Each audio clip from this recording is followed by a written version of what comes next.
money, and they were all. This is why you had indentured servants, because they're paying off with service the cost of them getting into the new land. So had he known that in 10 years, the children of these pilgrims that were sitting down to eat with him would behead his son and leave his head in their fort for 25 years, and then sold the Wampanoags and other Algonquin bands into slavery in the Mediterranean and the West Indies, probably wouldn't have been so hospitable. But that's what happened, and that's what they did. So all that gets edited out of the history, and we're left with football and turkey and buying stuff.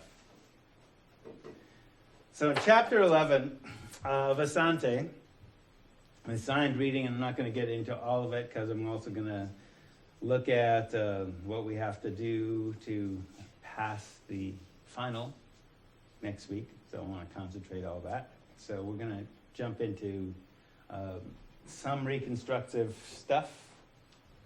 So African history is composed of one general African tradition and two principal invasions. So overlays of both European forms of Christianity instead of the indigenous African Christian traditions and Arab Islamic traditions have given Africa a complex cultural array of ideas. One came early and stayed late. The other came late and stayed late. So for example, when he's talking about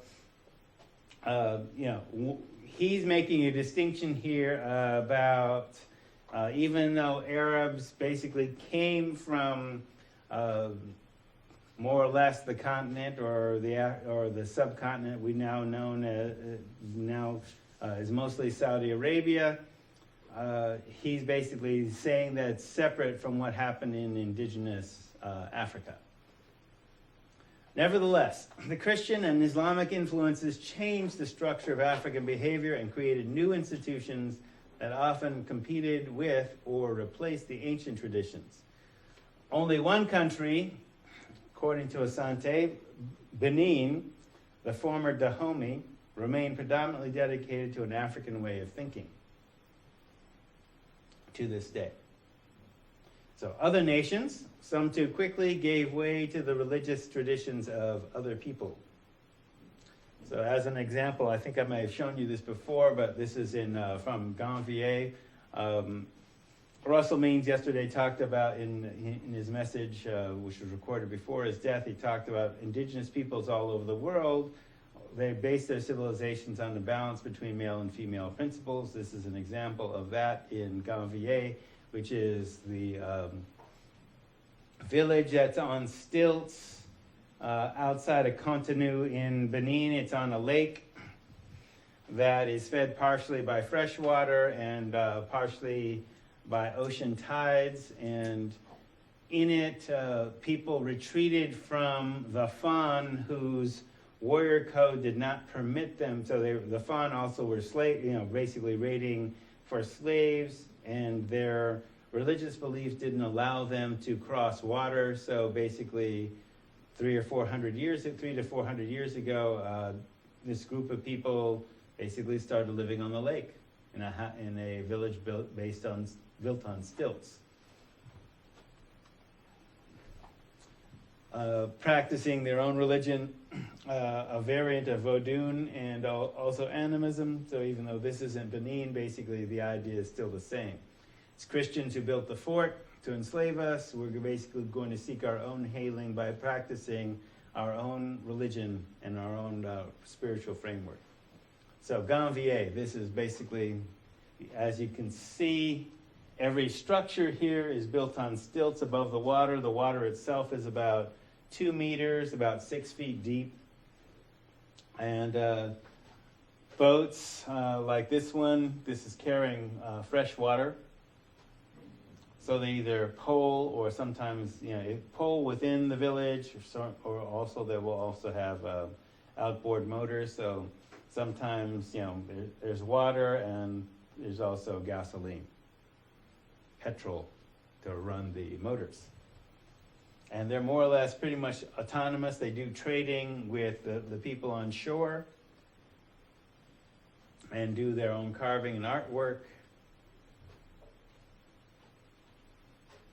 So this is basically, a female statue with some of the classic Yoruba features where spiritual force is called Ashe, and so a person with Ashe, their eyes bulge out.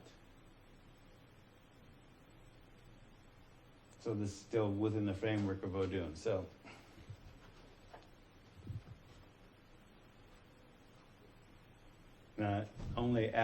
basically this is an example of aquaculture where they have fish traps, where they herd the fish go through and then don't get out. So you just take the fish out with nets.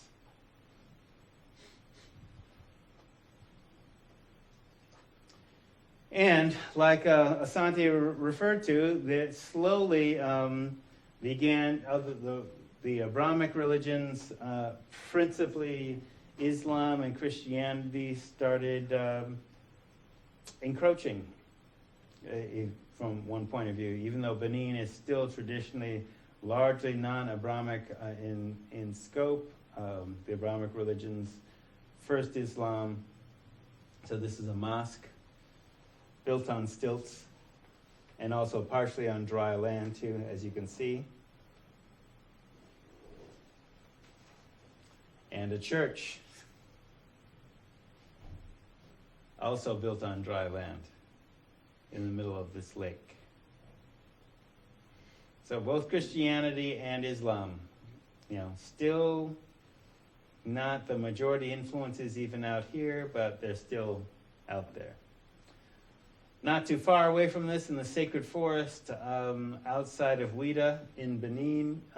It's a sacred forest because, among other things, because a king that had united the people disappeared, and it was said that he disappeared into a tree.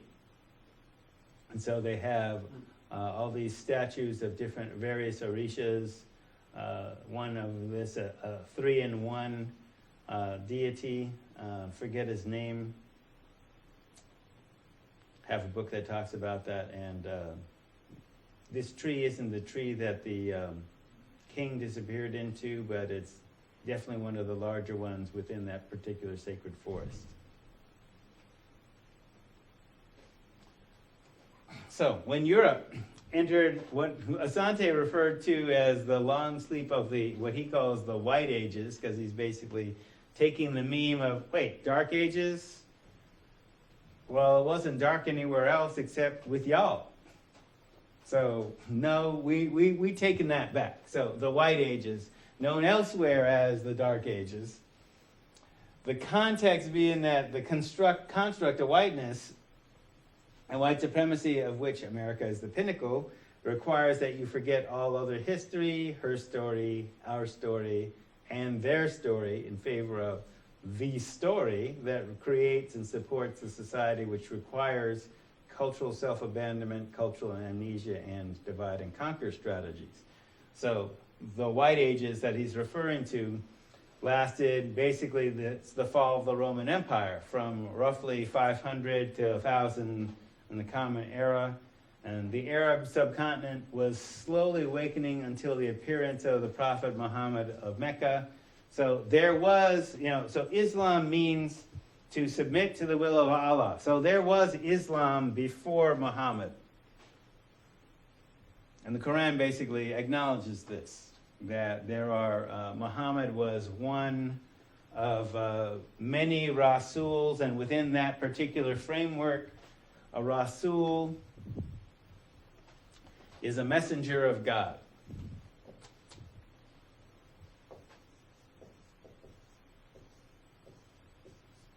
This is alliteration. You could also spell it.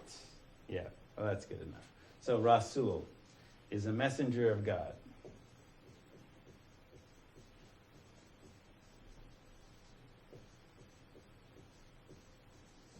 So within that framework, Islam, so Islam means to to submit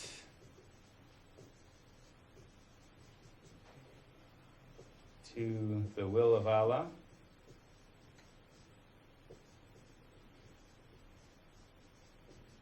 and a Muslim is one who submits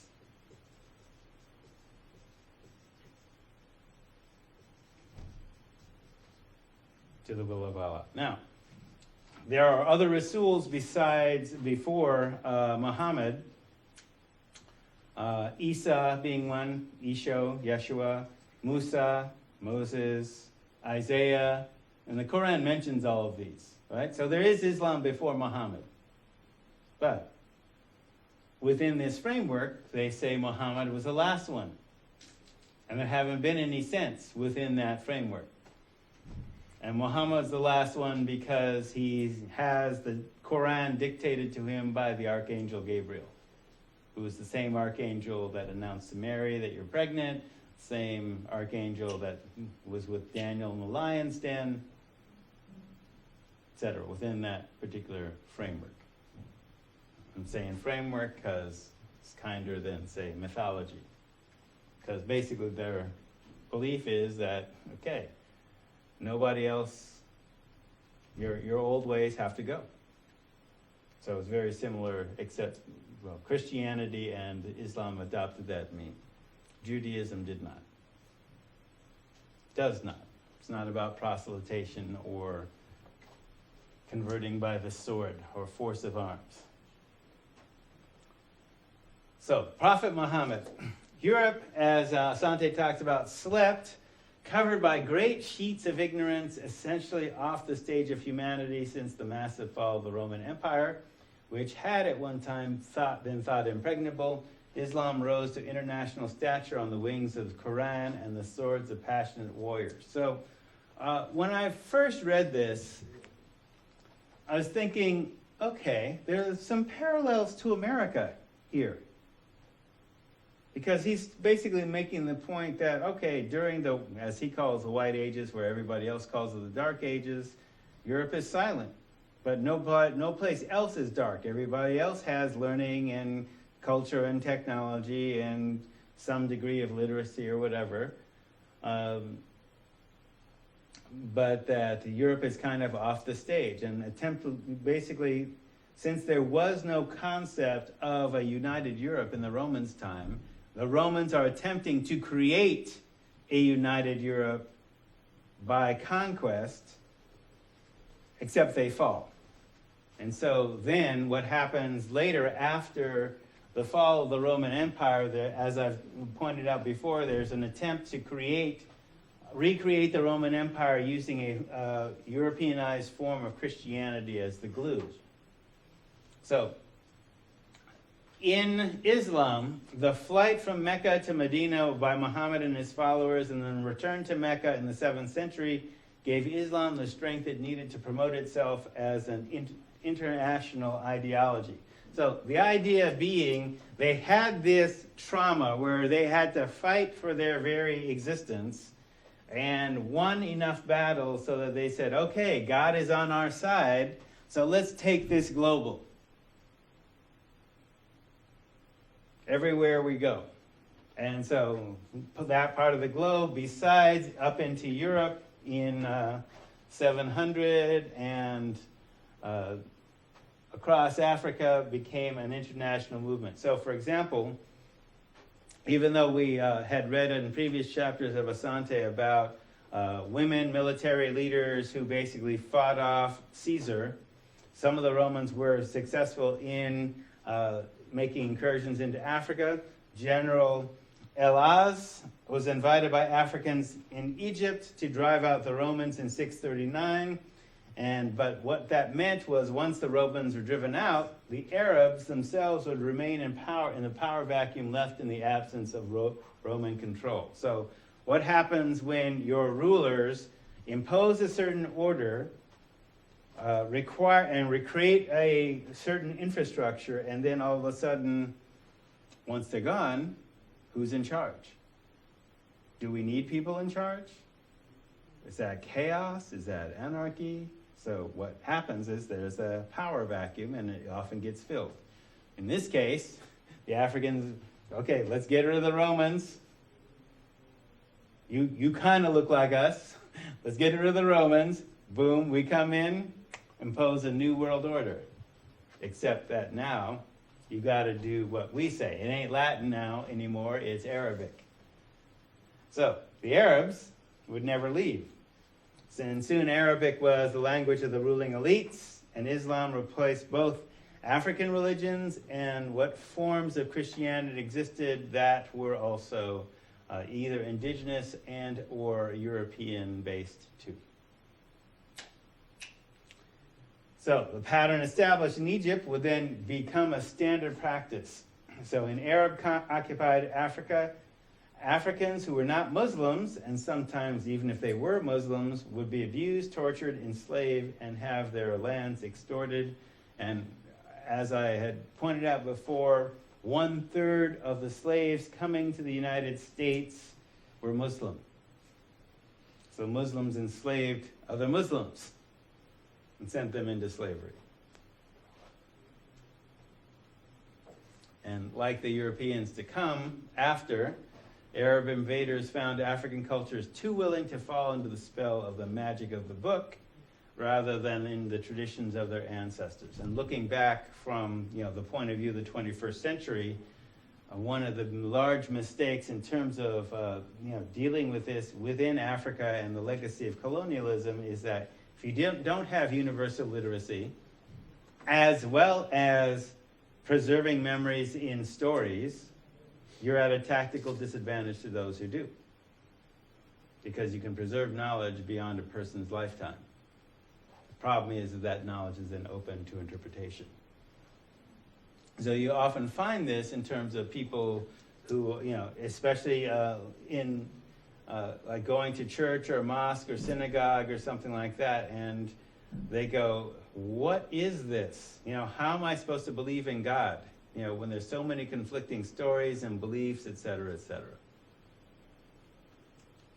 How do I do that? How do I make that transition? And, basically what I'll tell them from my particular point of view is you need to know the story behind the story behind the story and make up your own mind. Because, remember, what are we looking at? Especially if you're looking at the Abrahamic religions, you're talking about a worldview that is pre-technological, in which many of the people were not literate.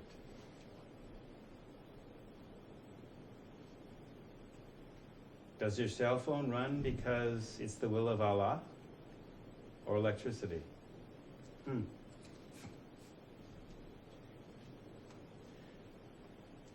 So, the Arabs and the Europeans used religion as the hook that got the African bait. An oft-turned phrase that I heard in Africa, when they came, we had the land and the gold, and they had the Bible. Afterwards, they had the land and the gold, and all we had was the Bible. So, yeah, that doesn't just work for Christianity, that also works for Islam, too. Because these had the same ruling elites. Okay? Just as easily said about the Quran as well, given the Islamic respect for ancient centers of learning like Timbuktu in Mali, which they just destroyed. That Taliban, Al-Qaeda just destroyed one of the oldest physical universities on the planet in Mali. Just a couple of months ago. As well as destroying, statues of the Buddha in Afghanistan. They are thousands of years old. Oh, they're pagan. Yeah, okay. So, to be African and American, Al-Kabalun, Africa is the source of our strength. Atalanta, Tulipitwapa, Kisinep, America, the test of our strength. So, in Africa, the idea of strength through self-knowledge and remembrance of your humanity. And American, the strength through creating unity through the knowledge of connection. Not that that's necessarily what America is about, but that's what we can make it about. So I pledge allegiance to all my relations. Yeshua teaches me to love my enemies, and my enemies are those who cannot see themselves or me as their relative. So I need to learn the connecting stories. Okay? When they act as if they are not kin, forgive them, for they know not what they do. So, this, of course, does not mean you lay yourself down as a doormat or a sacrifice, but that you learn to keep yourself strong, building your courage. And if you place yourself in the path of the fist of the system, don't be surprised if you're knocked on your ass, your rear end, if there are children listening. So the fist is predictable, and you don't have to remain in its path. The martial art improvised by Bruce Lee, Jeet Kune Do, basically is don't be there when the fist arrives. But do understand and train yourself on the fist tactics. So basically the tactics are fear, divide, and rule. And love unites and empowers. So one of the things that happens after what I'm leading up to is looking at what happens in Reconstruction and the Civil War. I don't spend a whole lot of time on the Civil War other than to point out the racial divides and the concept of who's a citizen, who's a human, who is and who's not. Once the South had been militarily subdued, the question of the idea of manifest destiny comes to the fore, and the main block to the concept of manifest destiny is native nations. And so the United States then begins putting its attention to native nations. So before the Civil War, basically the country faced natural boundaries like the Appalachians as a mountain range, and then the other states. So the original 13 colonies, plus then the southern states that were acquired through the Louisiana Purchase, and war with Mexico. So you get Texas and then all the states. So manifest destiny, can you define that? I think God wanted them to, or something is God's will to happen. It's God's will that we have that the United States encompass the entire continent from sea to shining sea. And the impediment to that, so yeah, it's God. It's God's will that the Indians go. Right? So basically, instead of Islam basically being the conquering ethic, it's a form of Christianity that supplies the conquering ethic. So the Shishindi, surrender. The word that so this is this is Geronimo and his relatives. Homeland Security, you might have seen this around as a meme, fighting terrorism since 1492. So Apache surrender, actually Apache or Shishindi surrender.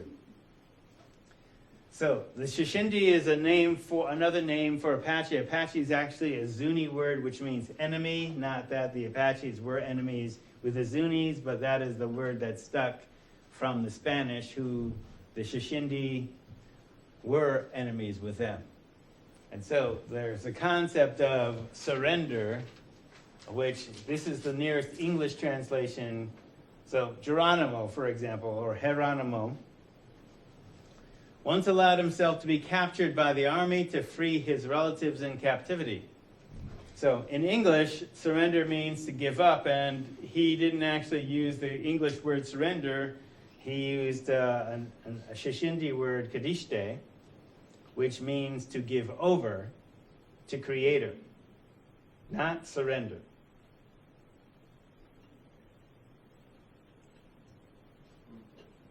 Okay? And you can only give over to something greater than yourself. Only to something greater than yourself. And the U.S. Cavalry is not greater than us, or greater than Creator.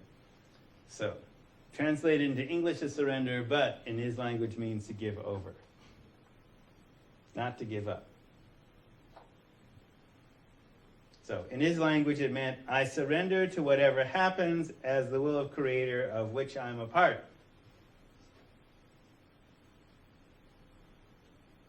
Whatever happens. You know, it's a good day to die. You're capturing me now, but I'm going to free the folks. And he was successful in freeing the folks. So thereafter they called him a liar. Well, I'm not lying. I got away. I'm not surrendering to you. We don't have a word for surrender in our language. And you ain't God. Sorry, you may think you are.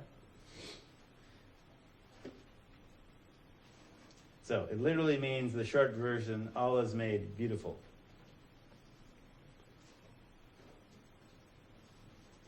So Tine is also another word for that particular group. And Shishindi both mean the people. But Apache has been genericized as the name of the nation. So his battle tactics required a detailed knowledge of self and also the land, and deception through the enemy's belief in their superiority. So you also had to know what the enemy was thinking to be able to win. And really, he was never, he finally actually gave up when they couldn't run anymore and they were tired. But he never formally surrendered from his point of view. So in terms of looking at lessons from the ancestors, Alice Walker wrote a book, Now is the Time to Open Your Heart. In it, an ancestor is killed by night riders, and it reveals an insight into white supremacy. So in this book, she is having a vision in which she has this recurring dream of one of her ancestors who basically is showing up without teeth in the dream. And she's scared.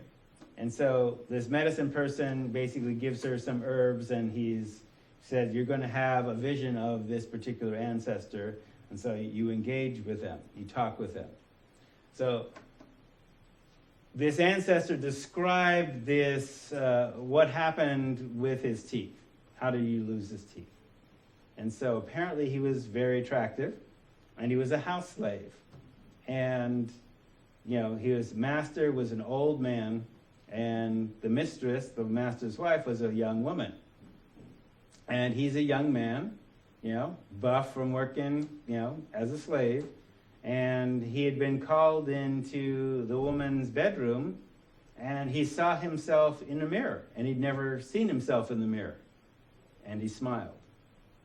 And she came up behind him and saw his smile and said, you have a beautiful smile, and you can figure out what happens next, right?